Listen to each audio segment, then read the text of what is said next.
प्यारे दोस्तों नमस्कार आप सबको। और 17 दिसंबर का दिन है दोस्तों आज, और हम कार्यक्रम शुरू करते हैं अपना आज की बात आपके साथ। साथियों, हर रोज की तरह आज भी हमारा कार्यक्रम कुछ विशेष बातों को लेकर आपके साथ शुरू होगा और हम इस कार्यक्रम में आगे बढ़ते जाएंगे। और दोस्तों आज 17 दिसंबर के दिन बहुत सी बातें आपसे करेंगे। और आज भूपराम वर्मा जी सबसे पहले पहुंच गए हैं। प्रदेश पेंशनर कल्याण संघ के महामंत्री भी हैं और शिमला ग्रामीण के धरोगड़ा से ताल्लुक रखते हैं। दोस्तों 17 दिसंबर के दिन, बिल्कुल नमस्कार आदरणीय वर्मा जी, आपका बहुत बहुत स्वागत।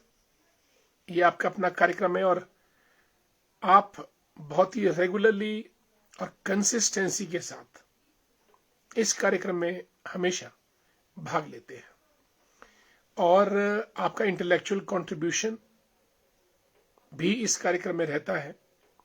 उसके लिए भी हम आपका धन्यवाद करते हैं। दोस्तों आज 17 दिसंबर के दिन, बिल्कुल पुष्पा जी नमस्कार, परगना चौथा से जुड़ चुकी हैं, मझूर से, खड़कू गांव से, गुड टू सी यू। दोस्तों आज हम बहुत सी बातें करेंगे आपके साथ। पेंशन की बात करेंगे, हवाई जहाज की बात करेंगे और हम आपसे दिल्ली के बढ़ते प्रदूषण की भी बात करेंगे। इसके अलावा जो भी विषय हमारे संज्ञान में आएगा, धीरे धीरे उनको लेकर हम आगे बढ़ते जाएंगे। सबसे पहले दोस्तों आज हम पेंशन की बात करते हैं। हिमाचल प्रदेश में आपको मालूम है कि सरकारी कर्मचारी तकरीबन 2.5 से 3 लाख तक कुल मिलाकर सभी पदों पे जो आसीन है बनते हैं और ये पूरी पॉपुलेशन का लगभग 2% से थोड़ा ज्यादा बनता है। हमारी पूरी पॉपुलेशन 70 लाख प्लस माइनस के आसपास है हिमाचल की। और हिमाचल की जो पूरी अर्थव्यवस्था है वो नौकरी पेशा लोगों पर निर्भर करती है। और नौकरी के बाद जो हमारा हॉर्टिकल्चर है, सिर्फ 2 चीजों पे हिमाचल पूरा डिपेंड करता है। हॉर्टिकल्चर में सेब, प्लम, नाशपाती, कीवी, स्टोन फ्रूट्स, आंवला, संतरा, माल्टा, आम, इन सब के ऊपर आधारित है। लेकिन हिमाचल में हर घर से, हिमाचल में लगभग 10 लाख परिवार बनते हैं कुल मिला के। मोटे तौर पे 10 से या 12 लाख के आसपास परिवार, फैमिली यूनिट, और 2.5 और 3 लाख के बीच कर्मचारी। अब हिमाचल में आजकल मुद्दा पेंशन का गरमाया हुआ है। कई संस्थान, कॉरपोरेशंस ऐसे हैं जहां पे पेंशन नहीं मिलती है, वहां लोग या कर्मचारी आंदोलन करते रहते हैं। और दूसरा, जो वर्तमान में जो पेंशनर्स हैं, आज भी पेंशन डे यानी 17 दिसंबर को प्रदेश में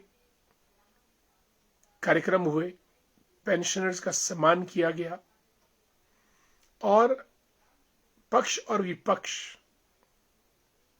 दोनों को विभाजित करते हुए 2 प्लेटफॉर्म पे पेंशनर्स अपनी मांगे और अधिकार मानते रहे। इनको देख के दोस्तों मुझे कार्ल मार्क्स की याद आती है। कार्ल मार्क्स समाजवाद, साम्यवाद के प्रणेता थे और उनका मानना यह था कि एक बार सब साम्यवादी, समाजवादी इकट्ठा होकर पूंजीवाद को जड़ से उखाड़ फेंक देंगे। ये कार्ल मार्क्स ने भविष्यवाणी की थी। लेकिन हुआ क्या, जो मजदूरों का आंदोलन था, यानी मजदूर संगठित होकर पूंजीपतियों को उखाड़ फेंकेंगे। लेकिन आपने बहुत सारी फिल्में भी देखी होगी, आपने बहुत सारी कहानियां भी पढ़ी होंगी, जहां पर जो तंत्र है या एडमिनिस्ट्रेशन है या सत्ताधारी ग्रुप है, वो फूट डालो और राज करो की नीति अपनाता है किसी भी संगठन के साथ। अंग्रेजों ने भी भारत में यही किया। फौजियों से लेकर, धर्मों से लेकर, जातियों से लेकर हर चीज को छोटे छोटे टुकड़ों में बांटकर उनकी एकता और ताकत को खत्म किया और खुद वो राज करते रहे। ये लॉर्ड एल्फिंस्टन थे, जिनके नाम पे मुंबई में एक कॉलेज भी है, एल्फिंस्टन कॉलेज। 1857 की क्रांति के बाद उन्होंने अंग्रेजों को ये नुस्खा दिया था कि भाई फूट डालो और राज करो, और अंग्रेजों ने वही किया। Dogra regiment, Rajput regiment, Kumaon regiment, Madras regiment, Bihar regiment, Punjab regiment, Dogra regiment, army को डिवाइड कर दिया। आर्मी के साथ मुस्लिम लीग और हिंदू महासभा, देश को डिवाइड कर दिया धर्म के नाम पे। और धर्मों के अंदर भी मतांतर, संप्रदाय खड़े कर दिए। जातियों में ना जाने कितनी जातियां इकट्ठी कर दी और पूरा हिंदू समाज काट छांट फांट के छोटे छोटे टुकड़ों में बांट दिया, जिससे उसकी ताकत कम हुई। और यही हाल आज हमने पेंशनर कल्याण संघ का भी, पेंशनर प्लेटफॉर्म का भी देखा। कुछ लोग जो बहुत पहले से लड़ाई लड़ रहे थे एक गैर राजनीतिक प्लेटफॉर्म पे, उनको कमजोर करने के लिए आनन फानन में तंत्र ने एक और नया ग्रुप खड़ा किया और उनका कार्यक्रम भी करवा दिया। मैं कार्ल मार्क्स की बात कर रहा था। कार्ल मार्क्स की भविष्यवाणी सही सिद्ध नहीं हुई, क्योंकि मजदूरों के आंदोलन में ही फूट पड़ गई। मजदूरों के नेता बना दिए गए। मजदूरों को भारतीय मजदूर संघ, Indian national trade union Congress, all India trade union Congress वगैरह वगैरह में बांटकर उनकी ताकत को कमजोर किया। और जहां दोस्तों ताकत कमजोर होती है, वहां फिर लड़ाई कमजोर पड़ती है, और जहां लड़ाई कमजोर पड़ती है वहां हक मिलना दूर की बात हो जाती है। बहरहाल आज मैं सभी पेंशनर्स को पेंशन दिवस पे, क्योंकि हिमाचल में और हिमाचल की राजनीति में आज ये मुद्दा बड़ा ज्वलंत रूप से छाया हुआ है, और बड़ी बड़ी सरकारों के सिंहासन डोल जाते हैं जब पेंशनर्स की एकजुट आवाज बुलंद होती है। दोस्तों, पेंशनर्स डे 1983 से मनाया जाना शुरू हुआ, क्योंकि एक थे डीएस नकारा। डीएस नकारा ने दोस्तों बहुत वर्षों तक लड़ाई लड़ी पेंशनर्स के हितों की, और जब उन्होंने लड़ाई लड़ी जस्टिस वाई.वी. चंद्रचूड़, जिनके, और वो उस time chief justice of India थे, और अभी 2-3 साल पहले उनके पुत्र भी chief justice of India retire हुए हैं, यानी बाप बेटा दोनों चीफ जस्टिस ऑफ इंडिया रहे। जब डीएस नकारा ने वर्षों की लड़ाई लड़ी, 1982 में जब निर्णय आया वाई.वी. चंद्रचूड़ के द्वारा, उन्होंने कहा कि पेंशन कोई खैरात नहीं है, कोई गिफ्ट नहीं है, कोई बाउंटी नहीं है, कोई दान नहीं है, it is money earned by employees. क्योंकि एम्प्लॉइज 58 साल तक काम करते हैं सरकार के लिए, ना कोई बिजनेस करते हैं, ना कोई रख रखाव करते हैं, ना कोई एक्स्ट्रा मनी कमाते हैं। ये उनका तर्क था। इसलिए जब वे अक्षम हो जाते हैं, कमाने लायक नहीं रहते हैं, तो उनको पेंशन मिलनी चाहिए, and this is there fundamental right. ये सुप्रीम कोर्ट ऑफ इंडिया ने असर्ट किया था। अनफॉर्चुनेटली आज तक भी सरकारों ने अपने लिए तो बहुत कुछ किया, पॉलिटिकल पीपल ने, लेकिन जो कर्मचारी वर्ग है, पेंशनर्स हैं, उनके साथ खिलवाड़ चलता रहा, और इसी के चलते आज पेंशनर्स को सड़कों पर आना पड़ा। हम चाहते हैं कि पेंशनर्स की आवाज बुलंद हो, वे एक स्वर में बात करें और राजनीति को अपने पेंशनर्स प्लेटफॉर्म में ना घुसने दें, तभी जाके सरकार सुनती है और झुकती भी है। बहरहाल हिमाचल प्रदेश जो कर्मचारी बहुल राज्य है, सभी पेंशनर्स को बहुत बहुत बधाई आज पेंशनर्स डे की। और आज कालीबाड़ी में भी कार्यक्रम हुआ और एक कार्यक्रम हुआ जिसमें मुख्यमंत्री महोदय भी गए। हर जगह बातें रखी, वायदे किए गए, ये कर देंगे वो कर देंगे। अब देखना ये है कि ये सब काम कितनी जल्दी हो पाते हैं।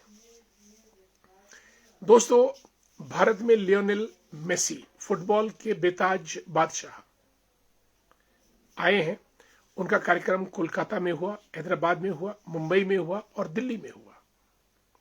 तकरीबन 300 करोड़ रुपया खर्च हुआ लियोनेल मेसी के पूरे कार्यक्रमों पे, और वो एक सुपरस्टार है वर्ल्ड लेवल पे। और दुनिया में जितना क्रेज फुटबॉल का है किसी और खेल का नहीं है। मुझे एक बार इटली जाने का मौका मिला था, वहां पे मैंने ये चीज देखी थी। और लियोनेल मेसी तो माराडोना, रोनाल्डो और पेले के बाद का एक नया स्टार है। उनका 135 करोड़ का तो अपना जेट हवाई जहाज है, जिसमें मेसी खुद इंडिया आए थे। और जो उनका हवाई जहाज है दोस्तों, वो 51,000 फीट की ऊंचाई पर उड़ सकता है। यानी आप देखिए कि 17 किलोमीटर ऊपर आसमान में।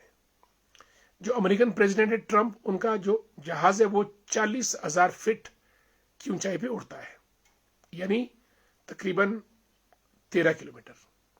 और जो दूसरे कमर्शियल हवाई जहाज जो रोज दौड़ते फिरते हैं, उनको 33,000 का ऑल्टीट्यूड दिया जाता है। 33,000 पे आम जनमानस और 40,000 पे अमेरिकन प्रेसिडेंट और 51,000 पे लियोनेल मेसी का जेट उड़ सकता है। हालांकि उस ऑल्टीट्यूड में उड़ाया नहीं जाता है, पर वो उड़ सकता है अगर उड़ना चाहे। दोस्तों, आज हम 51,000 फीट की ऊंचाई पे उड़ रहे हैं 2025, लेकिन बात आज के दिन 17 दिसंबर को 1903 में शुरू हुई थी, जब ओलिवर और राइट ब्रदर्स ने सबसे पहला जहाज उड़ाया था। दोनों भाई थे, उन्होंने पावर्ड एरोप्लेन 1903 में आज के दिन उड़ाया था। चीजें सुधरती गई, हवाई जहाज के डिजाइन, उनकी स्पीड, उनकी टेक्नोलॉजी, उनकी सिक्योरिटी, सब बढ़ता रहा। और आज ऐसे ऐसे सुपरसोनिक हवाई जहाज बन चुके हैं जो यूरोप से लेकर अमेरिका तक पूरे का पूरा पैसिफिक ओशियन एक छलांग में कवर कर लेते हैं। ये साइंस एंड टेक्नोलॉजी का कमाल है। दोस्तों, दिल्ली में सांस लेना लोगों को बहुत मुश्किल हो रहा है, और सिंगापुर, अमेरिका, इंग्लैंड, कोरिया के जो लोग हैं, वो पहले अपने लोगों को जो दिल्ली आ रहे हैं उनको कहते हैं कि आप वहां का एयर क्वालिटी इंडेक्स चेक कीजिएगा, AQI, क्योंकि दिल्ली का AQI इंडेक्स 400 से लेकर 450 तक पहुंच गया है। बीच में 700 भी पहुंचा। आमतौर पे 100 से नीचे का जो AQI है उसको ठीक माना जाता है। शिमला का AQI आपकी जानकारी के लिए 50 है, 48 और 50 के आसपास। So we are living in an good environment, clean air, good breathing. पर दिल्ली वालों का हाल बहुत खराब है, और आने वाले समय में दिल्ली वालों को पहाड़ों, नदी नालों की तरफ दौड़ना होगा सांस लेने के लिए। भयंकर बीमारियां दिल्ली वालों को हो रही है, और दिल्ली में ग्रेप 4 अप्लाई कर दिया गया है। 5वीं तक के बच्चे स्कूल नहीं आएंगे, 9वीं 10वीं के बच्चे हाइब्रिड मोड पे पढ़ेंगे। BS 6 से नीचे जो स्टैंडर्ड है, अगर गाड़ियां चलती है उनको माना नहीं जाएगा। जो पोल्यूशन कम करती है वही गाड़ियां, और एम्प्लॉइज वर्क फ्रॉम होम, यानी वही हालात जो कोरोना के समय में हो गए थे।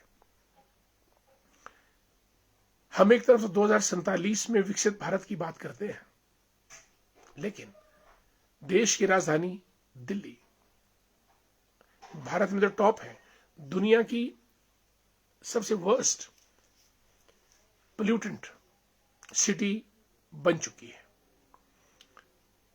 जबकि पूरी सरकार, पूरा पार्लियामेंट, पूरे MPs, top officials, bureaucrats, industrialists, top shots सब दिल्ली में रहते हैं।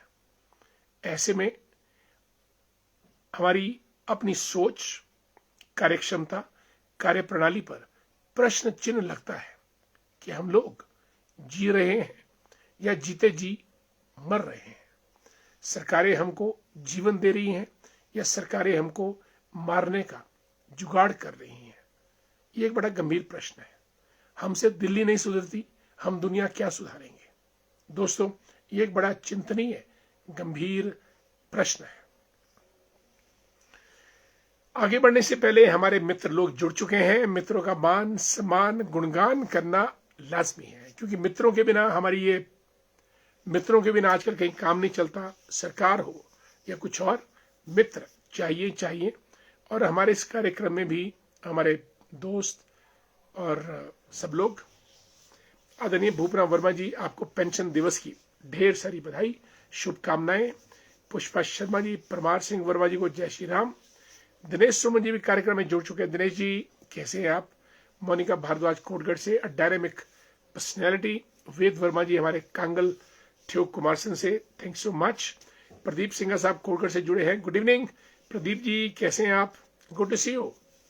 सुरेंद्र वर्मा जी को नमस्कार। सुरेंद्र जी कैसे हैं आप? और कुमारसन से हमारे कांग्रेस के नेता, हमारे मित्र सुरेंद्र चौहान जी भी जुड़े हैं कार्यक्रम में। अ ग्रेट मैन, हमारी और इनकी दोस्ती बहुत पुरानी है। अनीता जी कैसी हैं आप? नमस्कार। हर कार्यक्रम में अनीता जी आप पहुंचती हैं, आपका बहुत बहुत धन्यवाद। मोनिका भारद्वाज, नमस्कार। मोनिका कैसी हैं आप? Wish all the best. Nitin the great, Jai Shri Ram, नमस्कार। Doctor Ajay Chauhan ji, good to see you और आपका स्वागत हमारे इस कार्यक्रम आज की बात आपके साथ।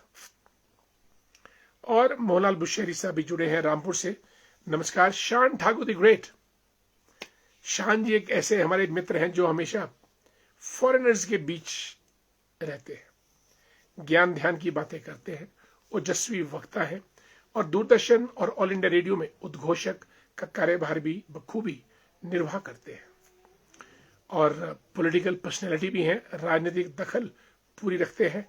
कब किसको प्रधान बना दें, कब किसको प्रधान से उतार दें, सिर्फ शान ठाकुर ही इस बात को जानते हैं। Good to see you, wonderful. Chet Singh Thakur जी हमारे मित्र, नमस्कार, कैसे हैं आप? और प्रमोद कुमार जी भी कार्यक्रम में जुड़े हैं, good to see you. Doctor Harvinder Singh Thakur ji को नमस्कार। संजौली में इनका अपना क्लिनिक है और हमारे मित्र हैं। और इनकी धर्मपत्नी आदरणीय पुष्पा जी वर्तमान में बीडीसी मेंबर हैं हमारे बसंतपुर ब्लॉक में। और राधे राधे राजेंद्र सिंह वर्मा जी को नमस्कार, आप भी कार्यक्रम बिल्कुल नहीं छोड़ते हैं, बहुत बहुत धन्यवाद आपका, इतना समय निकालते हैं आप। विजय कुमार आर्य साहब नमस्कार। बहुत ही संवेदनशील मुद्दे पर बातचीत, बिल्कुल सोशल सिक्योरिटी बहुत लाजमी है और सरकार कोई अपनी जेब से नहीं देती है। सरकार में बड़े बड़े इकोनॉमिस्ट, अर्थशास्त्री रहते हैं, well selected, well groomed bureaucrat. उनका ये काम है to put finances together, programmes, और ये चीजें उनको मुहैया जनता के लिए या उन लोगों के लिए जो सरकार में हिस्सेदार हैं मुहैया करानी पड़ती है। फिर चाहे बात पेंशन की हो, मेडिकल बिल्स की हो, ग्रेचुटी की हो, बोनस की हो, पे एनहेंसमेंट की हो, इंक्रीमेंट्स की हो, ये एक वाजिब सी चीजें हैं और बिना कर्मचारी और अधिकारी वर्ग के सरकार पंगु है, चल ही नहीं सकती है। जिस दिन पेन डाउन स्ट्राइक कर्मचारी कर लें, सरकार के होश उड़ जाते हैं। इसलिए सरकारों का ये कर्तव्य है, लीगल, कॉन्स्टिट्यूशनल और मॉरल, कि जिसका जितना जहां ड्यू बनता है वो दिया जाना चाहिए। आम आदमी से लेकर उद्योगपति तक, कर्मचारी से लेकर चीफ सेक्रेटरी तक, किसान से लेकर बागवान तक, जहां जिसका आधिकारिक तौर पे ड्यू है उसका इंतजाम करना सरकार का पहला काम है। कपिल गोपाल शर्मा जी, भारत माता की जय, वंदे मातरम। मदनलाल चंदेल जी हमारे मित्र, शिमला ग्रामीण के हमारे आईटी की प्रभारी हैं। संतोष श्याम जी, गुड इवनिंग।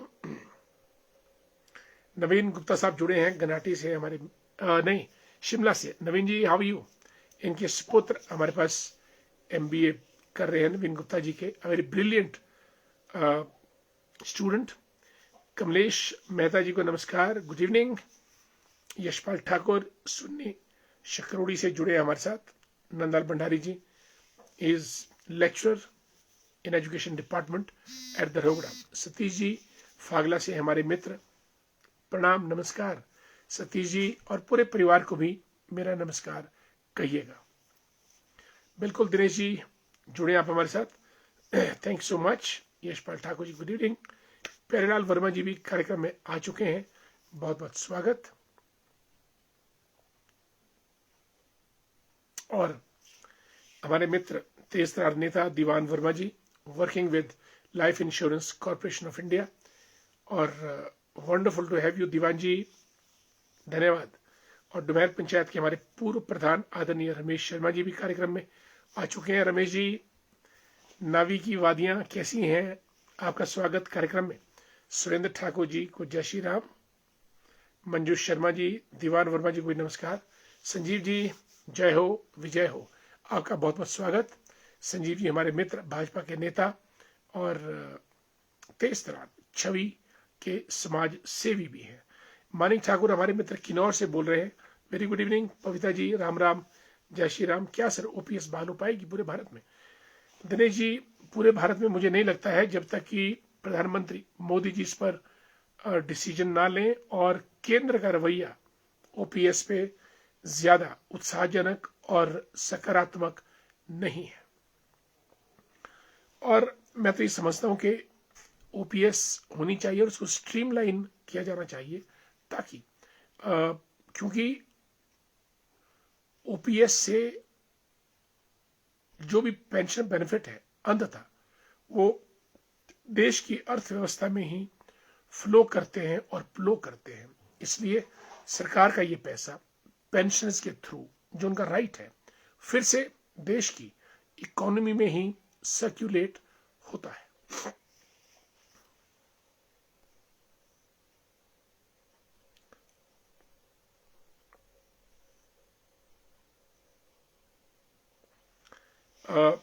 मनिंदर जी, मनु जी हमारे मित्र, चंबा के भाजपा के नेता जुड़ चुके हैं। लिखते हैं कि फूट डालो राज करो, ऐसा शायद कोई होगा जिसने इस वाक्य को नहीं सुना होगा। बिल्कुल, पर आज के परिप्रेक्ष्य में इस देश और देश की जनता के लिए इस वाक्य को कौन कौन पूरा कर रहा है, ये मैं समझा नहीं बात मनु जी। आज के परिप्रेक्ष्य में इस देश और देश की जनता के लिए इस वाक्य को कौन कौन पूरा कर रहा है? भाई मनु जी, अब डिटेल तो मुझे पता नहीं। मैंने आपको कहा कि लॉर्ड एल्फिंस्टन ने अंग्रेजों को कहा था कि भाई अगर 1857 की क्रांति के बाद अगर आपको भारत पे राज करना है तो आप फूट डालो और राज करो, डिवाइड एंड रूल की पॉलिसी पे आओ। और उसके बाद अंग्रेजों ने ऐसा ही किया और अंग्रेज 1947 तक तो राज करते रहे। आपने मनु वो कहानी सुनी होगी बंदरों और बिल्ली की। एक बंदर दो बिल्ली, बिल्लियों के पास रोटी का टुकड़ा था, लड़ने लगी, आधी मेरी आधी तेरी। दोनों नहीं मानी तो ऊपर पेड़ के ऊपर एक बंदर था, बंदर ने जंप मारा कि भाई सुनो सुनो लड़ो मत, मैं तुम्हारा ये डिसीजन करता हूं कि दोनों को एक रोटी बराबर बराबर कैसे मिले। बंदर मामा नीचे पहुंचे, तराजू लिया, एक रोटी को पलड़े में रखा, उसमें से थोड़ा सा पीस काटा और खाया, पलड़ा उस तरफ झुक गया, फिर उसको वहां से तोड़ना पड़ा, उसने जानबूझ के ज्यादा तोड़ा, पलड़ा फिर यहां झुक गया। इधर उधर करते करते बंदर ने पूरी रोटी हजम कर ली और बिल्लियों को कुछ नहीं मिला। तो फूट डालो और राज करो, लड़ोगे तो बंटोगे। एक रहोगे तो नेक रहोगे। योगी जी सबको समझाते हैं, पर हम लोग थोड़ा थोड़ा समझते हैं। ज्यादा समझेंगे तो हमारे हित की बात होगी। लेखराम वर्मा जी हमारे राष्ट्रीय स्वयंसेवक संघ के स्वयंसेवक, चुला ठाकुर जी कोरगढ़ से, a brilliant teacher, thanks so much for being with us. और लेखराम वर्मा जी भी सुन्नी से हमारे मित्र हैं और संघ कार्य में हमेशा सबसे आगे रहते हैं। दिनेश वर्मा जी भी जुड़े हैं। Dinesh ji, how are you? Dinesh ji तुम्हारे बड़े जबरदस्त साथी हैं, मित्र भी हैं। Purushottam Kumar ji, good evening, a great good evening to you Purushottam ji, good to see you. I welcome you in a programme Aaj Ki बात आपके साथ। और केवलम बुशेरी साहब रामपुर से, Kajal, she is a great brilliant teacher, Kajal Sharma, we welcome you in a programme Aaj Ki बात आपके साथ, गुड इवनिंग। केवलम बुशेरी जी, निशा जी को नमस्कार, गुड इवनिंग। और बिल्कुल पंडित शशिपाल डोगरा जी जुड़े हैं कार्यक्रम में। जय परशुराम आपको पूरे आज की बात आपके साथ परिवार की तरफ से आपका स्वागत भी है। और लिखते हैं कि विरोध तभी होता है जब आपकी मौजूदगी सत्ता को चुभने लगे। बिल्कुल, अन्यथा कोई गौर ही नहीं करता है। गौर आप पे तब करे जब आपसे औरों को परेशानी होने लगे, वो कमजोर पड़ने लगे और उन पे दबाव बढ़ने लगे, तब वो प्रतिकार करते हैं। आपने बहुत सुंदर लिखा है, जय परशुराम। मंजू जी, जय श्री कृष्णा, नमस्कार। Vinod Sharma ji, good evening, Radhe Radhe. सोमदत्त शर्मा जी को प्यार भरा नमस्कार। आदरणीय सुरेश चौहान जी, देखिए सुरेश चौहान जी दोस्तों धन की बात करते हैं। धन कैसे कमाया जाए, धन कैसे बचाया जाए, धन कैसे लगाया जाए और धन कैसे उगाया जाए। Suresh ji is a certified financial advisor और हमारे मित्र हैं। आपका बहुत बहुत स्वागत कार्यक्रम में।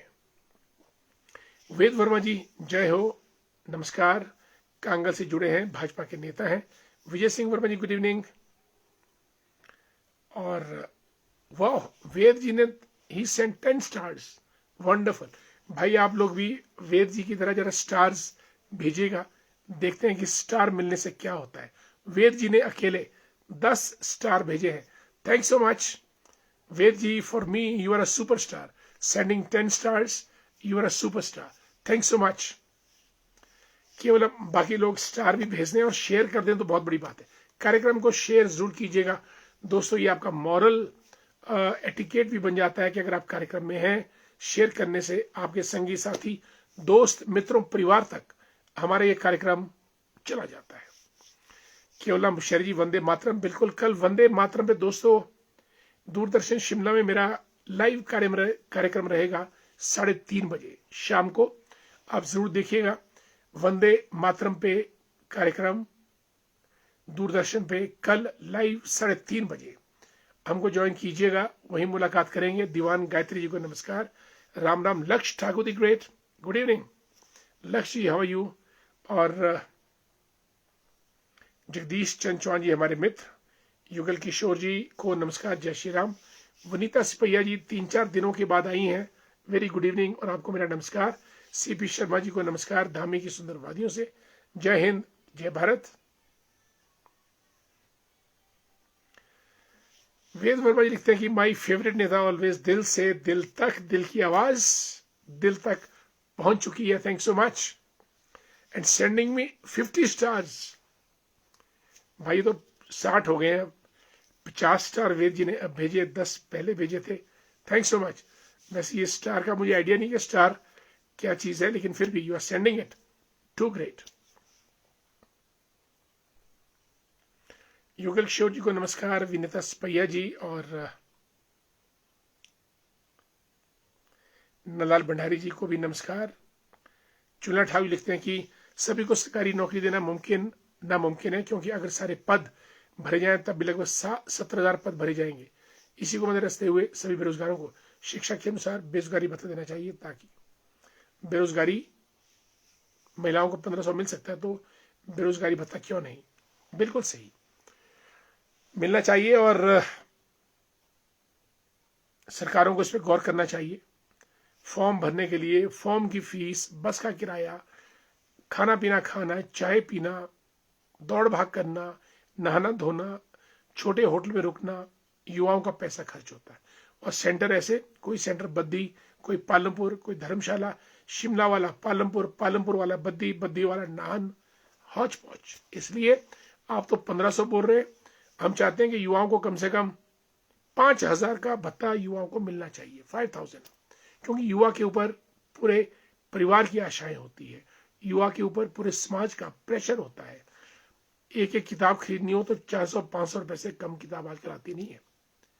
5000 का युवाओं का भत्ता मिलना चाहिए। और इस कार्यक्रम के माध्यम से भी आज हम ये डिमांड उठाते हैं, whosoever the government is, at least 5000, क्योंकि जब हमारा युवा मजबूत होगा, युवा शक्तिशाली होगा, तो देश अपने आप ही शक्तिशाली हो जाता है। जब तक उसकी नौकरी ना लगे युवा की, तब तक उसको 5000 रुपये आप दीजिएगा, वो बिजनेस करे, नौकरी करे, खाए पिए, अपनी सेहत बनाए, कुछ भी करे, पर हमारा युवा सड़कों पर नहीं रहना चाहिए, उसकी मॉनिटरिंग होनी चाहिए। तो 5000 should go as unemployment bonus और compensation for youngsters well educated, और जो भी युवा है, वो चाहे गांव में है चाहे शहर में। Dharmendra Baliji, police officer, retired, good to see you. Sunny Kashyap ji को नमस्कार। N K Sharma ji, how are you, good evening. Khemanand Sharma ji को नमस्कार, जय श्री राम। वेद वर्मा जी, स्टार मीन्स 60 रुपए, वंडरफुल भैया, बहुत रुपए दे रहे हैं Ved ji, thank so much for sending me stars. लेकिन और किसी ने मेरे को स्टार नहीं भेजे अभी तक, शायद और स्टार लोग भेजेंगे। मैं तो चाहता हूं कि ललित जी जरा शेयर कर लो कार्यक्रम को भाई, ताकि आपके करसों की वादियों में भी हमारा कार्यक्रम चला जाए। वेद वर्मा जी, स्टार का मतलब होता है सर 60 स्टार मीन्स 60 रुपीज। ये इसलिए आप हमारे लिए इतना टाइम देते हो और इतना कुछ सिखाते हो, ये इसलिए। ओके, वंडरफुल, आज एक नई चीज समझ आई, थैंक सो मच। धर्मेंद्र बाली हमारे बड़े पुराने मित्र हैं। कोई दौर था जब हम साथ भाषण दिया करते थे, फिर ये पुलिस ऑफिसर बन गए, अब रिटायर होके आए हैं। मौका मिलेगा किस दिन हम दोबारा दोनों मिलकर भाषण देंगे। धर्मेंद्र बाली जी, इस बार शिमला ग्रामीण के लिए आप तैयार हो जाइएगा, आपकी ड्यूटी वहीं लगेगी। दोस्तों, वक्त ज्यादा हो चुका है कार्यक्रम का, और संजू वर्मा जी, राधे राधे, जय श्री कृष्ण। दोस्तों, आप जुड़े, सबका धन्यवाद। और इन्हीं शब्दों के साथ आज की बात आपके साथ यहीं समाप्त। कल फिर और करेंगे मुलाकात और होगी हमारी लंबी बातचीत। धन्यवाद, जय श्री राम, सबको मेरा प्यार भरा नमस्कार।